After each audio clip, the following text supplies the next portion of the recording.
और वह सत्य एक तुम्हारे भीतर छिपा है, न वेद में है, न कुरान में, न बाइबल में। ध्यान से उस सत्य को खोजो। ध्यान का अर्थ है शांत हो, मौन हो, भीतर जागो। तुम भी संबुद्ध हो सकोगे। जरा सा श्रम चाहिए, जरा सा रुख परिवर्तन चाहिए। जितनी शक्ति तुम बाहर दौड़ने में लगा रहे हो, जितनी शक्ति तुम व्यर्थ की चीजों को संग्रहित करने में लगा रहे हो, उसका 10वां हिस्सा भी अगर तुम भीतर बैठने में लगा दो तो क्रांति हो जाए। तो हजार हजार सूरज तुम्हारे भीतर भी उग आए, तुम्हारे भीतर भी नृत्य हो, संगीत हो, तुम्हारे भीतर भी आनंद के फवारे फूटे, हंसी की फुलझड़ियां छूटे,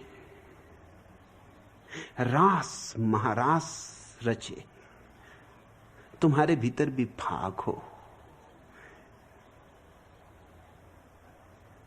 रंग झरे, पिचकारियां भरी जाएं, गुलाल उड़े।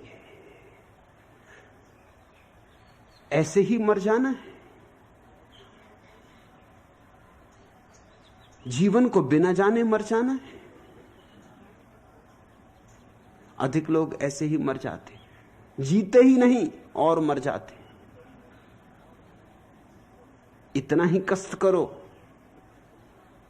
कि बिना जिए नहीं मरेंगे, जीवन को जानकर ही विदा होंगे। और आश्चर्य की बात तो यह है कि जो जीवन को जान लेता है उसकी फिर कोई मृत्यु नहीं। जीवन को जान लिया तो प्रभु को जान लिया, तो शाश्वत को जान लिया, तो सत्य को जान लिया। सत्य कहो, शाश्वत कहो, प्रभु कहो, निर्वाण कहो, बुद्धत्व कहो, ये सब एक ही घटना के अलग अलग नाम हैं। इन नामों में मत उलझ जाना। मेरा तो एक ही छोटा सा सूत्र है, छोटा सा संदेश है। भीतर डुबकी मारो, जितने गहरे जा सको जाओ अपने में, वहीं पाओगे जो पाने योग्य है, और उसे पाकर निश्चित ही बांट सकोगे। पृथ्वी तुम्हारे हंसी के फूलों से भर सकती है।